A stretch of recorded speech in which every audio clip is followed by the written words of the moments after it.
Dans cette vidéo, nous allons parler du concept d'asymptote, plus particulièrement des cas relativement simples des asymptotes horizontales et verticales. N'importe qui a passé un peu de temps à faire de l'analyse a rencontré une fonction du type 1 sur x qui se comporte de la manière suivante, où vous aurez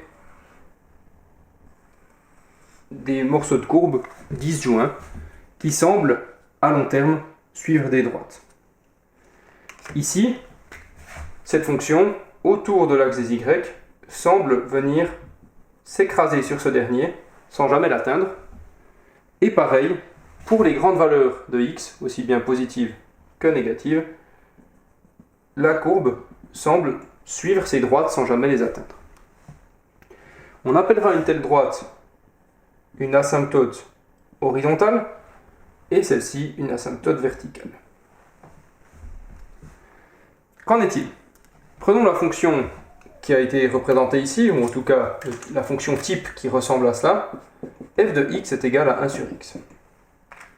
Dans un cas comme celui-ci, ce que nous allons étudier, c'est d'une part le comportement de la fonction autour de sa valeur interdite ici, 0. Comme on le sait, les divisions par 0 ne sont pas autorisées. Et ensuite, nous étudierons le comportement de la fonction pour les grandes valeurs, ce que nous modéliserons par l'infini. En termes de limite, si on étudie la fonction dans le cas x tend vers 0, la question qu'on se pose, c'est comment la fonction va se comporter autour de la valeur interdite. On sait bien que la fonction n'est pas définie en 0, donc nous ne pouvons pas simplement calculer f de 0, mais par contre, il nous est tout à fait possible de nous approcher de 0 pour voir comment la fonction se comporte autour de cette valeur. Ici, une notation un peu barbare, on écrira que la fonction se comporte d'une manière proche de celle d'une division par 0, et en faisant simplement des essais avec une calculatrice, mais aussi simplement en réfléchissant en termes de qu'est-ce qu'est une division, on se rend compte que ici, on a une limite qui va vers plus ou moins l'infini, selon que nous soyons à 0 plus, donc à 0 du côté positif, ou 0 moins du côté négatif. Dans ce cas-là, nous écrirons qu'il y a une asymptote verticale, car pour une valeur finie de la variable, nous trouvons une valeur infinie pour la fonction. C'est ce qui se passe ici. Quand la fonction se rapproche de la valeur interdite, elle va diverger vers des valeurs très très grandes ou très très basses. Pour les asymptotes horizontales, nous étudions la limite de la fonction quand x tend vers l'infini, mettons plus l'infini, nous étudions 1 sur x. Ici, cela ressemble à 1 divisé par l'infini. Je mets des guillemets car l'infini n'est pas un nombre, mais un concept.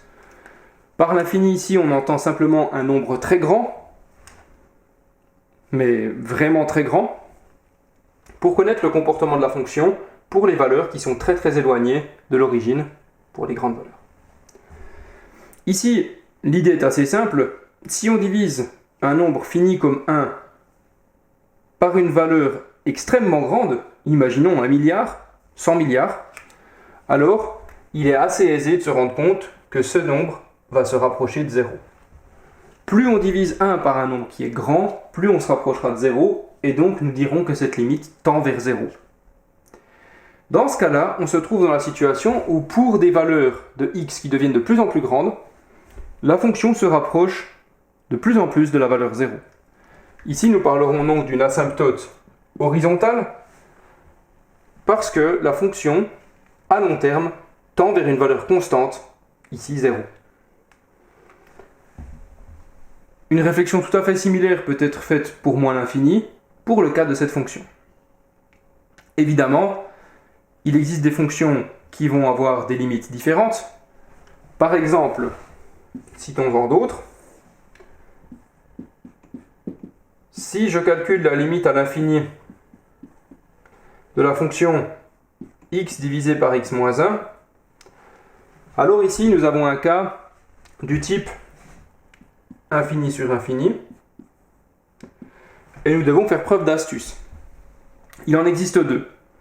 Soit nous utilisons ce qu'on appelle la règle de l'hospital, et je renvoie ceux qui la connaissent à la technique, ou alors, simplement par un argument qualitatif, nous allons décider que, finalement, quand x tend vers l'infini, cette valeur est tellement grande que le fait de lui soustraire 1 n'a pratiquement aucune importance. Imaginez bien, 1 milliard moins 1, finalement, c'est très très proche d'un milliard. Alors ce que nous allons faire, c'est considérer que cette limite est en fait la limite quand x tend vers l'infini de x divisé par x et celle-ci tend vers 1.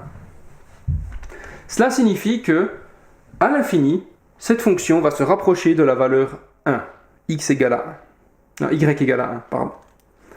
Ce qui signifie qu'au final, nous allons nous retrouver avec une courbe qui aura une asymptote verticale en y égale à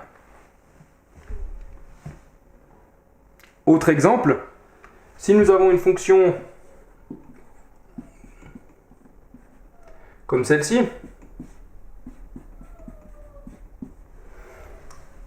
nous nous retrouverons avec une expression du type 1 divisé par 0, mettons 2 ici, et disons 2 divisé par 0, qui encore une fois va tendre vers l'infini pour les mêmes raisons que citées précédemment. Lorsque nous avons un nombre fini divisé par un nombre minuscule, la réponse tendra vers l'infini, et donc ici, encore une fois, nous aurons une valeur infinie, ce qui nous amène à une asymptote verticale en x égale à 1. Et nous aurons quelque chose comme ça, avec une asymptote verticale ici. Ce qu'il faut retenir de tout cela, les asymptotes sont des droites qui aident à comprendre le comportement des fonctions autour de valeurs précises. Pour les asymptotes verticales, il s'agit de déterminer le comportement de la fonction autour d'une valeur interdite, à savoir ici, pour ce graphique bleu, la droite x égale 0.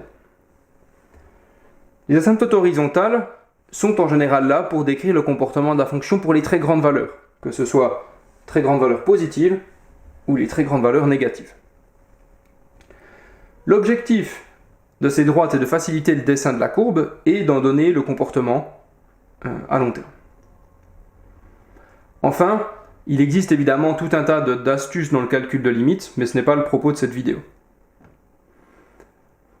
Au final, ce qu'il nous manque, c'est maintenant de parler d'asymptote oblique, mais cela fera l'objet d'une autre vidéo qui va suivre.